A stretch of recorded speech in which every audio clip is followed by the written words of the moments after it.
What's up, everyone? Today I'm working on a MacBook Air M5 A3240, and we're doing a battery replacement. We're going to get right into it and grab out our 4PL screwdriver and remove the 4 screws from the bottom.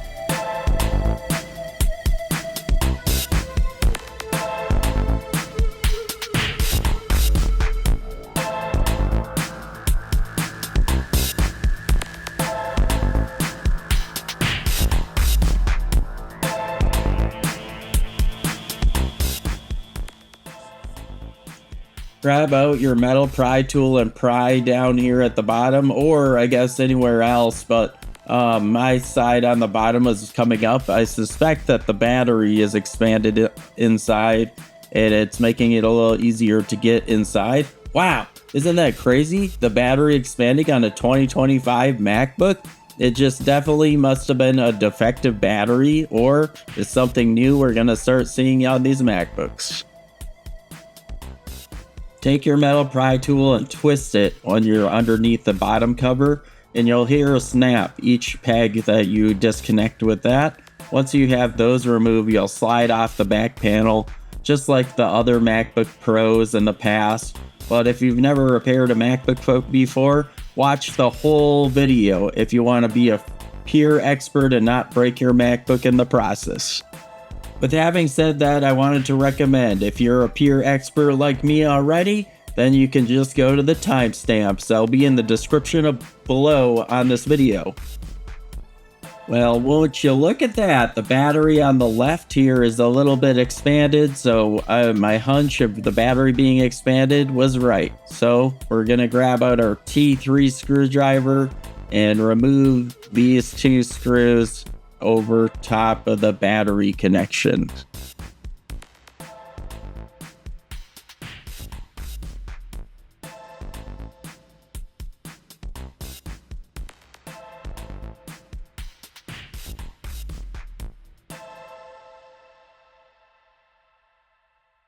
Now it's time to grab our handy plastic spudger and disconnect the battery connection just like this.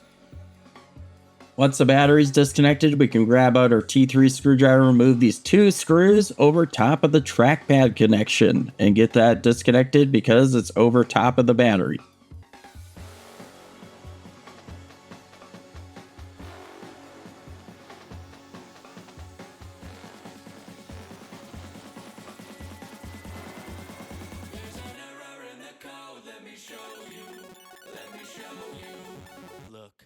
After you remove the trackpad connection, then you grab out your T3 and T5 screwdriver, remove these screws.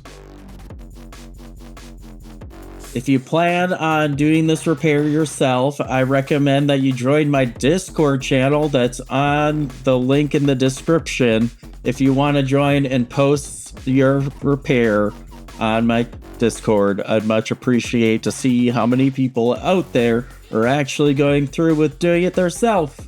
It'd be great. Thanks.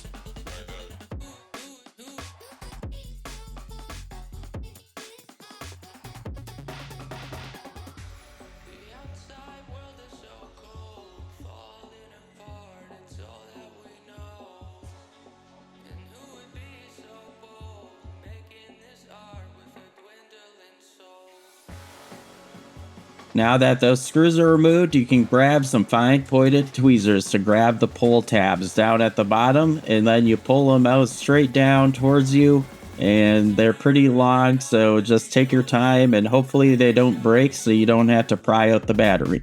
Mine didn't break, so I didn't have to pry out the battery, which is awesome. Most of the time these things end up breaking in the process of taking them out.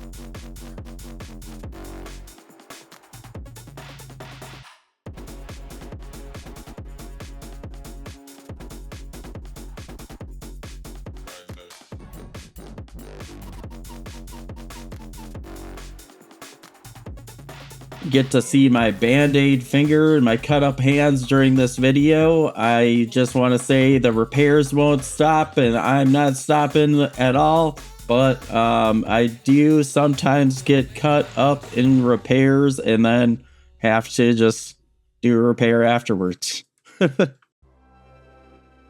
If you like what you're seeing in my video, and I have a ton of shorts out there that are fun videos that aren't just all about repairing something and guiding you on how to do it as a tutorial, I have other videos that are more fun. Just hit that subscribe button and check out my channel. It is a lot of fun making these videos for you guys.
Perfect success. We got all the pull tabs pulled out. Once the pull tabs are removed, you can simply just lift out the battery and make sure you don't damage the trackpad flex while you're moving the battery out, because of the metal could accidentally cut the flex cable and make the trackpad not working.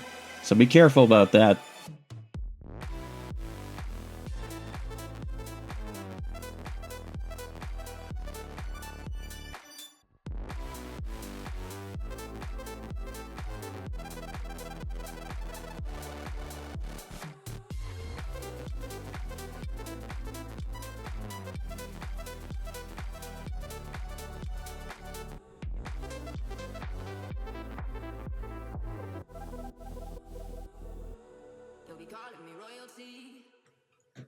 I got the part from the Apple self-service program. I'll leave a link in the description below if you want to buy the battery yourself through them.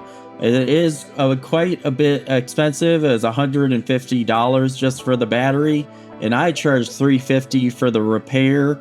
And anyone could do it if you just watch my whole video. And please leave me one of those super thanks where you pay me a little bit of money for telling you where I get my parts. It'd be much appreciated for all the hard work I put into making these videos for you guys.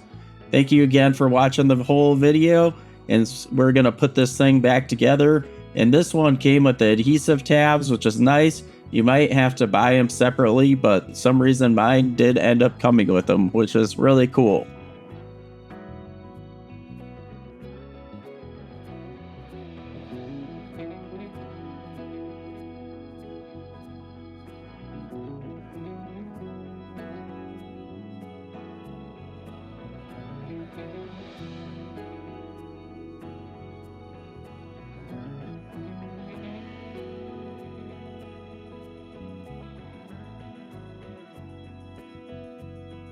Now for the very important part, you slide the battery connection underneath the logic board carefully and don't lay down the adhesive yet. Hold it up in a position where you can connect on the battery connection, and then lay down the battery completely flat, and then you'll know that you can reconnect the battery on once you put it all the way back together. You'll want to disconnect the battery after you laid it down, of course, while you put it back together and connect the trackpad and screw everything back in.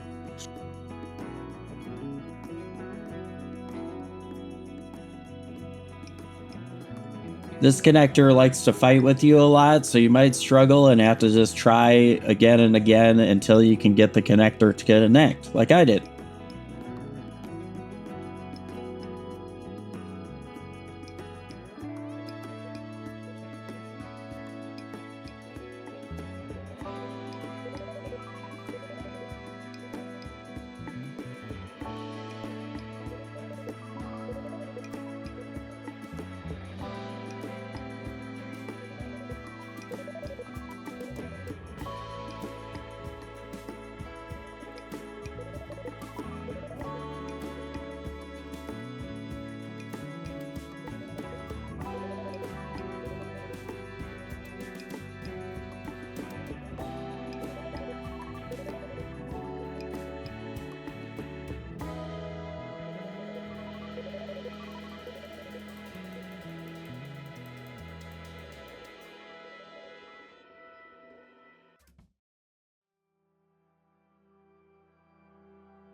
You really just feel the connector connects. That's why I use my finger instead of a plastic spudger, because you can feel it connect.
Whenever you're repairing a MacBook and you disconnect the battery, you need to plug it in. So make sure you have the charger ready to plug it in and then see if it turns on.